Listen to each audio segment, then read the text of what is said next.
Assalamualaikum warahmatullahi wabarakatuh.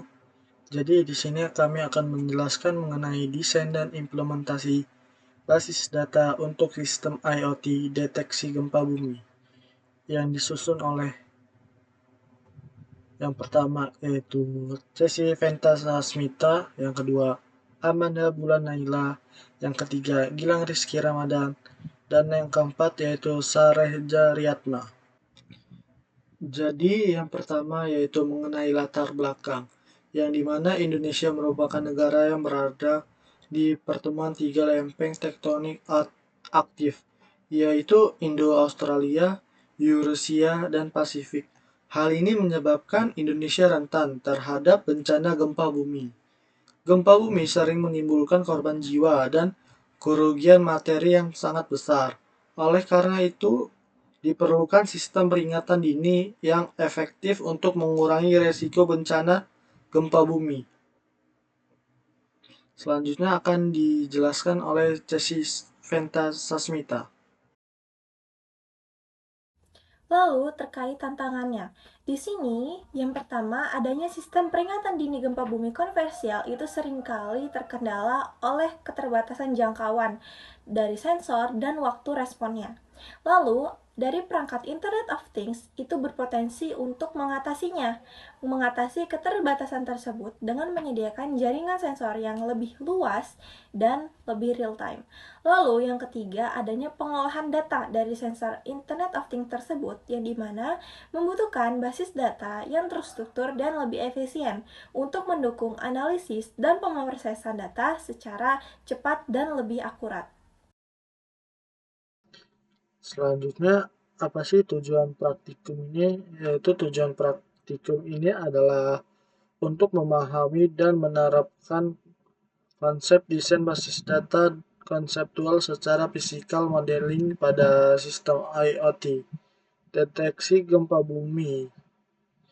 Praktikum ini mencangkup perancangan model konseptual, implementasi dalam DBMS MySQL, serta pembuatan dan eksekusi query SQL untuk mengelola dan mengakses data dari perangkat IoT. Selain itu, praktikum ini bertujuan untuk memastikan integritas dan konsistensi data melalui constraint serta mendukung analisis data seismik secara efektif. Baik, saya Sarah Atma. Untuk slide selanjutnya yaitu jenis perangkat IoT yang digunakan pada kasus ini. Yang pertama itu ada sensor seismograf. Jadi sensor ini itu akan mendeteksi getaran dan pergerakan tanah yang menunjukkan adanya aktivitas seismik. Sensor yang kedua itu sensor akselerometer. Jadi sensor ini itu berfungsi untuk mengukur kecepatan gerakan tanah guna mendeteksi perubahan yang disebabkan oleh gempa bumi. Lalu selanjutnya ada GPS sensor, berfungsi untuk memantau pergerakan dan perubahan posisi lempeng tektonik secara presisi. Dan untuk terakhir ini ada smartphone. Smartphone itu berfungsi memberikan notifikasi real time kepada pengguna mengenai terjadinya gempa bumi dan menyediakan data lokasi gempa. Seperti itu. Untuk slide selanjutnya, di sini ada tujuan sistem. Jadi sistem ini tuh eh, bertujuan untuk memantau dan menganalisis aktivitas seismik secara real time, menyediakan data yang akurat untuk deteksi dini gempa bumi, serta membantu dalam penelitian ilmiah terkait aktivitas seismik. Seperti itu.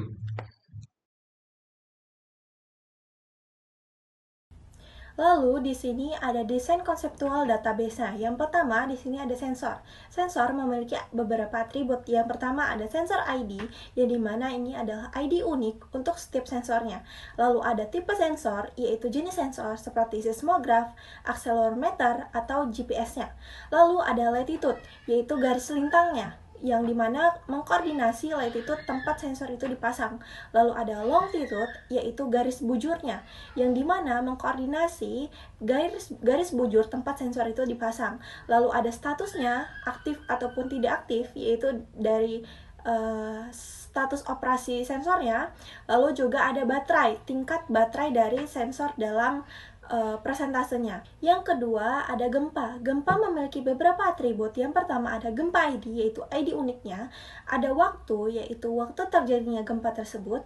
Ada latitude, yaitu terkait garis lintangnya. Lalu ada longitude, yaitu terkait garis bujurnya. Lalu ada magnitude, yaitu besarnya terkait magnitudo gempa tersebut. Lalu ada kedalamannya, yaitu kedalaman pusat gempa dalam kilometernya. Lalu di sini ada data sensor, memiliki beberapa atribut. Yang pertama ada data ID, lalu ada sensor ID, gempa ID, waktu, dan juga nilainya, yaitu nilai data yang mengukur dari sensor, misalkan akselerasinya. Kemudian adanya notifikasi. Notifikasi di sini memiliki beberapa atribut. Yang pertama ada notifikasi ID, lalu ada gempa ID, ada user ID, ada waktu terkait pengiriman notifikasinya, dan yang terakhir ada status terkait terkirim, diterima, ataupun diabaikan dari notifikasi statusnya. Selanjutnya, saya Amanda Bolonaila akan menjelaskan hubungan antar entitas. Yang pertama, hubungan antar data sensor dan juga sensor. Hubungannya adalah one to many. Jadi, setiap sensor dapat mengirim banyak entry data sensor, yang berarti satu sensor akan menghasilkan banyak data pengukuran yang berbeda-beda setiap kali pengukuran dilakukan. Jadi, kardinalitasnya adalah satu sensor dapat terkait dengan banyak data sensor. Yang kedua, hubungan antara gempa dan data sensor. Relasinya yaitu one to many. Jadi, setiap gempa dapat dikaitkan dengan banyak entry data sensor yang mendeteksi gempa tersebut. Yang berarti satu kejadian gempa dapat dideteksi oleh beberapa sensor. Dan setiap sensor tersebut akan menghasilkan data yang tercatat dalam data sensor. Kardinalitasnya yaitu satu gempa dapat terkait dengan banyak data sensor. Yang ketiga, hubungan antara gempa dan notifikasi. Relasinya adalah one to many. Jadi setiap kejadian gempa dapat memicu banyak notifikasi yang dikirimkan oleh pengguna. Notifikasi yang dikirimkan ke pengguna, yang artinya satu gempa akan menghasilkan beberapa notifikasi yang dikirimkan ke berbagai pengguna untuk memberitahu mereka tentang gempa tersebut. Kardinalitasnya adalah satu gempa dapat terkait dengan banyak notifikasi. Yang terakhir, hubungan antara pengguna dan notifikasi yaitu one to many. Jadi setiap pengguna dapat menerima banyak notifikasi, yang berarti satu pengguna akan menerima beberapa notifikasi dari berbagai kejadian gempa yang terdeteksi. Kardinalitasnya adalah satu pengguna dapat terkait dengan banyak notifikasi. Kemudian di sini adanya alasan di balik setiap desain atribut dan entitasnya. Yang pertama di sini ada sensor, di mana dia akan memantau berbagai jenis sensor seperti atributnya, yaitu lokasi dan status untuk mengolah pemeliharaan dan memastikan data yang lebih akurat. Lalu yang kedua ada gempa, di mana dia mengolah terkait informasi tentang terjadinya gempa, termasuk dari waktu, lokasi, dan magnitudo untuk menganalisis dan merespon daruratnya. Lalu di sini ada data sensor, di mana menyimpan data dari sensor untuk menganalisis seismik dan deteksi dininya. Lalu yang keempat adanya notifikasi, di mana notifikasi ini dia akan mengolah terkait pemberitahuan kepada pengguna atau user untuk memberitahukan informasi yang real time tentang gempa tersebut.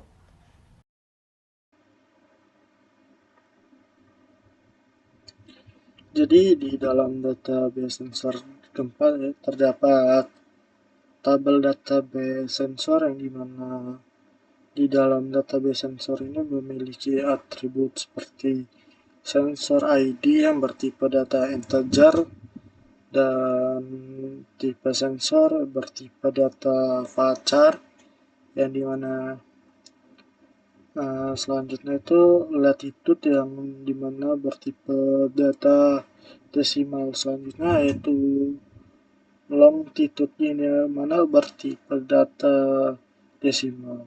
Selanjutnya atribut status yang dimana bertipe data enum, yang dimana sebagai penanda bahwa sensor itu aktif atau tidaknya. Selanjutnya terdapat atribut atribut baterai yang dimana bertipe data desimal. Di dalam tabel database sensor terdapat primary key sebagai tanda unik yang dimana primary key tersebut ada di sensor ID.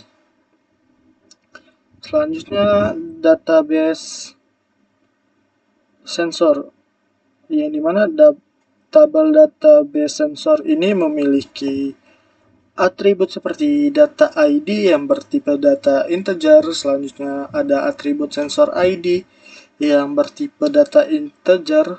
Selanjutnya gempa ID yang bertipe data integer. Selanjutnya atribut waktu yang dimana atribut waktu ini memiliki tipe data datetime. Selanjutnya yaitu nilai yang dimana atribut nilai ini bertipe data desimal, yang dimana di dalam database sensor ini yaitu terdapat primary key, yang dimana primary key tersebut ada di data ID. Selanjutnya ada foreign key, yang dimana foreign key terdapat di sensor ID dan gempa ID. Selanjutnya di dalam tabel database gempa memiliki atribut seperti gempa yang bertipe data integer, waktu yang bertipe data datetime. Selanjutnya atribut latitude yang dimana memiliki tipe data desimal. Selanjutnya atribut longitude yang dimana bertipe data desimal. Atribut magnitude juga bertipe desimal. Selanjutnya atribut kedalaman itu bertipe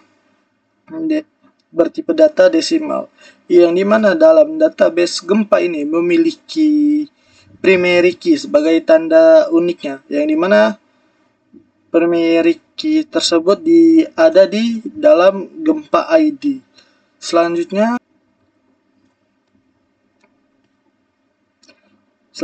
di dalam database notifikasi terdapat atribut seperti notifikasi sebagai tipe datanya integer, yaitu selanjutnya atribut gempa ID bertipe data integer. Selanjutnya user ID ini bertipe data integer, yang dimana atribut selanjutnya yaitu waktu, yang dimana waktu kirim ini bertipe data datetime. Selanjutnya atribut status, yang dimana atribut status ini bertipe data enum, yang dimana bisa dikirim, diterima, ataupun diabaikan.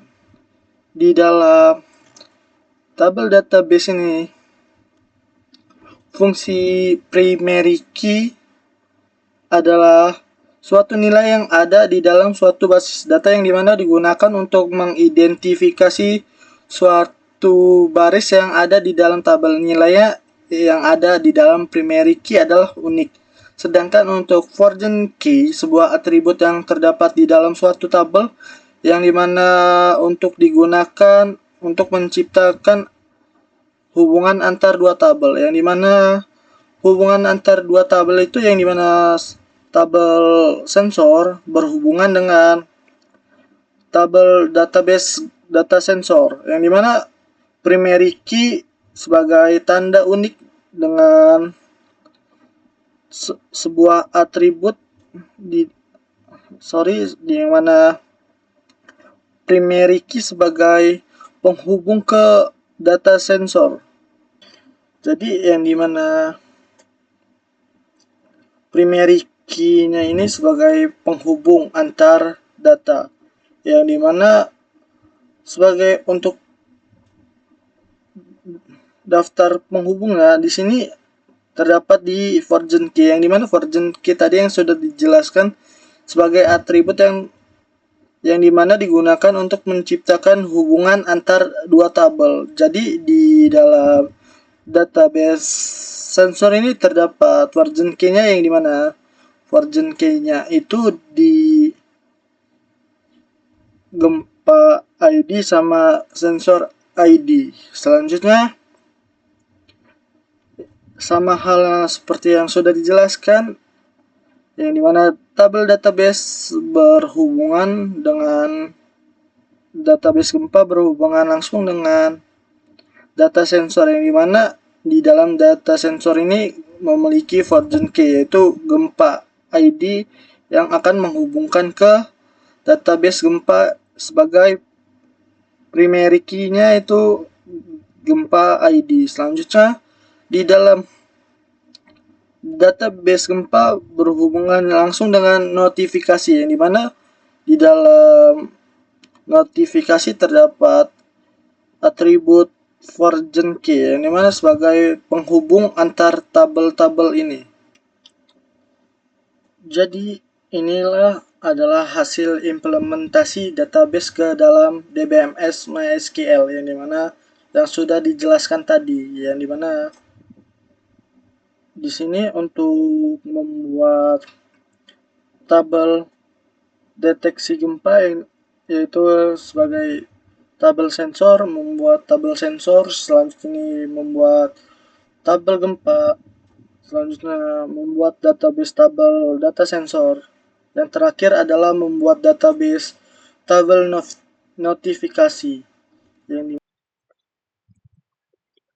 Baik, di sini kita mempunyai contoh query SQL. Yang pertama itu ada select bintang from sensor. Nah, ini tuh digunakan untuk menampilkan semua data dari tabel sensor dan juga memberikan gambaran lengkap tentang semua sensor yang terdaftar di dalam sistem. Yang kedua ada select bintang from gempa.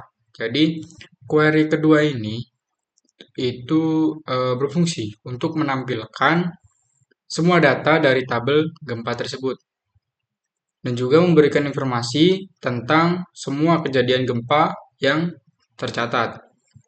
Yang ketiga ada select bintang from data sensor.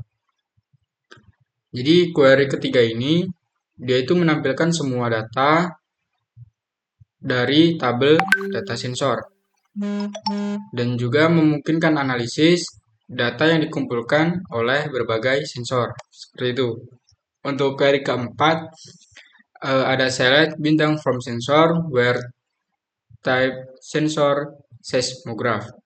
Nah, query keempat ini itu digunakan untuk menampilkan data dari sensor dengan jenis tertentu. Nah, di sini contohnya seismograph. Jadi sangat berguna untuk analisis berdasarkan tipe sensornya.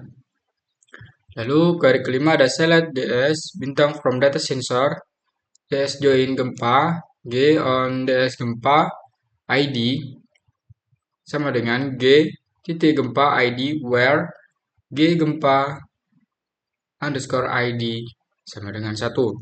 Nah, maksud dari query kelima ini untuk menampilkan data sensor yang terkait dengan kejadian gempa tertentu. Seperti itu. Jadi memungkinkan analisis data seismik yang terkait dengan gempa spesifik. Yang keenam, query keenam ini ada select bintang from notifikasi where waktu underscore kirim between 2024 01 01 00 and 2024 01 31 23 59 59. Nah, maksud dari query ke-6 ini itu digunakan untuk mengambil semua data dari tabel notifikasi yang memenuhi kondisi bahwa waktu pengiriman notifikasi atau waktu kirim itu dalam rentang waktu dari 1 Januari pukul 00.00 hingga 31 Januari 2024 pukul 23.59 seperti itu. Baiklah, terima kasih atas perhatiannya. Mohon maaf apabila banyak kurangnya, mohon maaf apabila salah kata. Saya akhiri. Wassalamualaikum warahmatullahi wabarakatuh.